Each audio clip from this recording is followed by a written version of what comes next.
Hello, the Kelly and Victoria Fairy Stories, Volume 2, A Snowy Valentine's Day.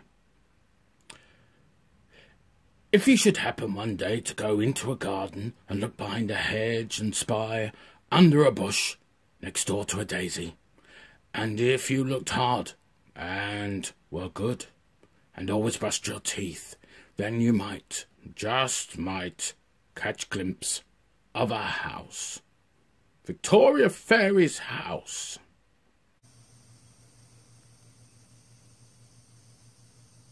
It was Valentine's Day morning in Little Wedgwood, and Victoria Fairy was up bright and early wondering if she had any Valentine's cards. She had spent many hours making some for her friends, Kelly and Polo, and she was particularly pleased as she had magicked them and made them glow, even in the dark, with her special fairy dust. She brushed her teeth and got dressed and made her way downstairs, full of expectations. There, sure enough, on her doormat, were some cards. Lots of cards. How lovely, she said to herself. There are more here than I could have hoped for. And she took them into the kitchen to read as she ate her porridge. The first card she opened had a canal boat drawn on it, and she realised it must have come from Mousie, who was particularly keen on narrow boats, as he was the lock keeper. How nice, she said. The next card had an abstract painting on it, with lots of swirling colours. She wasn't sure which way up it went, but it was lovely and must have come from Lawrence, who was an artist. That's sweet, she said. Then there was a card from Havers at the theatre. She knew it must be from him because there were lots of romantic lines from Shakespeare in it. Wonderful, she said. Then there was one she couldn't get to stand up straight. That must be from Wonky Donkey, she thought. How kind. Then there was a card with a balloon on it. That's from Tiger, she said. It's great. And finally, there was a card that was embroidered with a heart and lots of flowers that she knew must have been done by Polo, especially when she saw it also had an iceberg on it. Beautiful, she said to herself. And she put all the cards out in a line. They looked fantastic, and she thought how lucky she was, having so many friends. But then she realised something. Where's Kelly's card? she said. He must have forgotten me. Victoria Fairy knew that Kelly was very forgetful, but he didn't forget the important things. So she was a little hurt that he hadn't sent a card. Maybe he doesn't love me, she thought, and she forced back a tear. Well, it's no good feeling sorry for myself. I'd best go out and thank some people for these lovely cards. Although she decided to put a brave face on it, she must have secretly wondered about Kelly, because she chose to go and thank Polo for his card first, which meant going to Polo's gatehouse, which, of course, led up to Kelly Manor. "Hello, Victoria Fairy," said Polo cheerily as he opened his door. Hello, Polo, said Victoria Fairy. I've just popped round to say thanks for the card. What card? said Polo with a smile. Oh, of course, said Victoria Fairy. And thank you for the card, said Polo. I don't know what you mean, said Victoria Fairy with a laugh, and they gave each other a big hug. Why don't you come in for some tea? said Polo, and they settled down in Polo's little parlour, and Victoria Fairy saw the card she had made in pride of place on his mantelpiece. they had a lovely cup of tea with a fairy cake each. "Are you on your way to Kelly Manor?" asked Polo. Well, I was wondering if Kelly was all right, because I didn't get a card from him, explained Victoria Fairy. "I see," said Polo. "Well, legend has it that Kelly fell in love with a white horse called Snowy, who disappeared, so he tries to forget about love and Valentine's Day." "Oh, how sad. How selfish of me, just thinking about myself," said Victoria Fairy. "Poor Kelly. Do you know if he's at home?" "He's not at the manor," said Polo, "but he left this for you." And he handed her a note. It said, "You might find me where the key fits." Victoria Fairy thought about this. "A key fits in a lock," she said. "He must be with Mousie then, at the lock." "Let's go and see," said Polo, and they set off for Mousie Lodge. "Hello, Mousie," said Victoria Fairy as Mousie opened the door of his little house. "Hello, Victoria Fairy. Polo, how nice to see you," said Mousie. "Thank you for the card," said Victoria Fairy. "What card?" said Mousie with a smile. "Of course," said Victoria Fairy. "I expect you're looking for Kelly," said Mousie. "Well, he left this for you." And he handed them a note. It read, "I can be runny and wet, or dry and hard. My colours are many. Use me well, and I can look like anything." They all thought about this. "Do you think that it's paint?" asked Victoria Fairy. "Yes," said Polo. "I think you're right." "Then maybe he's at Lawrence's gallery." "Why don't we go and see?" said Mousie, and all three of them set off into town towards Lawrence's studio and gallery. "Hello, Lawrence," said Victoria Fairy as they walked into Lawrence's gallery with its bright paintings hung on every wall. "Thanks for the card." "What card?" said Lawrence with a smile. "Of course," said Victoria Fairy. "Hello, Victoria Fairy. Polo, Mousie, what brings you here?" said Lawrence, putting down his brush. "We're looking for Kelly," said Polo. "Well, he's not here, I'm afraid," explained Lawrence. "though he did leave this note."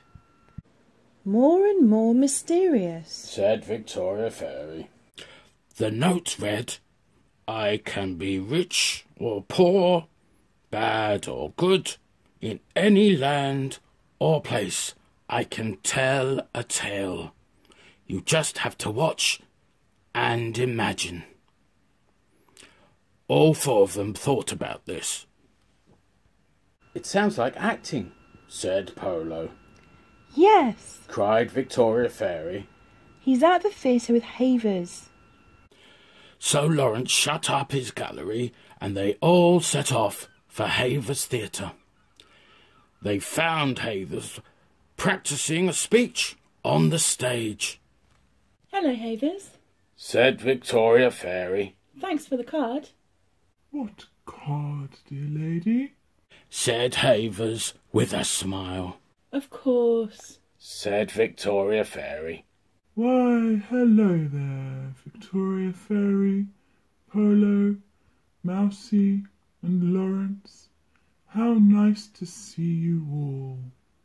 "Hello, Havers. said Lawrence. We're all in search of the mysterious Kelly." "Indeed. Well, dear boy, said Havers. he was here a while ago, but he just left this note and was off. Very odd, I thought. But I didn't like to say anything, not to Mr. Kelly." They all huddled round as Victoria Fairy read out the note. It ran, have a sip or two. I'm not on the level. They all thought about it. That's very hard, said Havers. Do you think it means the pub? Asked Mousie. Of course, it's Wonky Donkey's pub, cried Victoria Fairy. So Havers locked up the theatre and all five set off for the pub. Hello, Wonky Donkey, said Victoria Fairy as they all pushed through the doors of the pub. Thanks for the card. What card? Said Wonky Donkey with a smile. Of course, said Victoria Fairy. Hello, Victoria Fairy, Polo, Mousie, Lawrence, and Havers. What can I get you all? Asked Wonky Donkey. Bitter shandies all round, please, said Havers. And any information you've got about Mr. Kelly. Well, he was here, said Wonky Donkey. but he went off. He did leave this note, though. They all crowded round as Victoria Fairy read out the note. It ran, "You'll find me skyward. Hang around a bit." What could that mean? Asked Wonky Donkey. They all thought in silence. It could be a balloon, said Havers. of course. Said Victoria Fairy. Tiger's hot air balloons. Let's go and see him at his shop. So they drank down their shandies, and Wonky Donkey locked up the pub, and all six headed off to Tiger's antique and hot air ballooning shop. Hello, Tiger. Thanks for the card. Said Victoria Fairy as they all trooped into Tiger's shop. Hello, Victoria Fairy, everyone. How nice to see you, said Tiger. I've no idea what you mean about a card, though, he added with a smile. Of course, said Victoria Fairy. Have you seen Kelly? Asked Polo. Yes, I have, said Tiger. Did he leave a message? Asked Wonky Donkey. Yes, he did, said Tiger. Is it a cryptic clue? Asked Havers. No, said Tiger. He said, meet him out the back. Oh, they all said, feeling a little disappointed. But that was all forgotten, as they all went out the back of the shop, and there was Kelly, in the basket of a hot air balloon. Come on, you sherbets, cast off, he cried. They all climbed into the basket, which was just big enough for them all. All aboard, said Kelly, as Tiger undid the ropes. Let's away, hello, Kelly. said Victoria Fairy. How are you? I'm fine, said Kelly with a questioning frown as the balloon got higher. It's just that I heard about Snowy, said Victoria Fairy. Oh, I see, said Kelly. Well, it's all right now. I've found her again.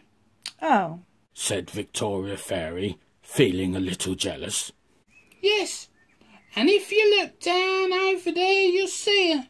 Isn't she lovely? They all looked over the side down to the hills below, and there, carved into one of the hills outside of Wedgwood town, was a white horse. so that's Snowy, said Victoria Fairy with a sigh.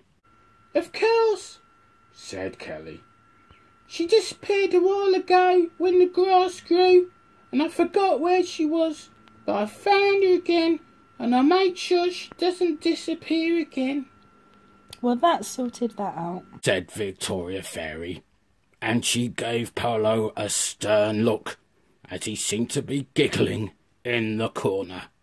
You knew all about this, didn't you? She said to him, but he just smiled at her and she laughed too. "Oh, by the way," said Kelly, "thanks for the card." What card? Said Victoria Fairy with a wink. "You know what card?" Said Kelly with a smile. "I didn't do you a card this year, but I thought you might like this." And he pointed a hoof at the ground far below. At first, Victoria Fairy couldn't see anything, but suddenly there was a flash of light, and the ground was lit up with fireworks. Slowly, as she watched, she could make out shapes which said, "I heart you." "You didn't think I'd forget you?" said Kelly. And he gave Victoria Fairy a big hug. Everyone cheered.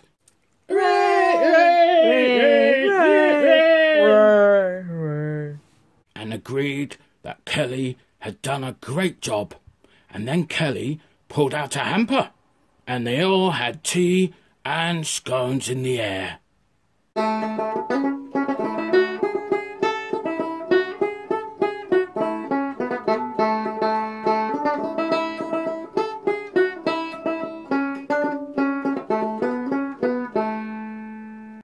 Later that night, as Victoria Fairy got ready for bed, the phone rang. "It's Kelly on the phone," said the familiar voice. Hello, Kelly, said Victoria Fairy. "I heart you," said Kelly. I heart you too, said Victoria Fairy. "It's time to go to bed. Tucked in, no nightmares." And he was gone. Yes, it is, said Victoria Fairy. And she did. Goodbye.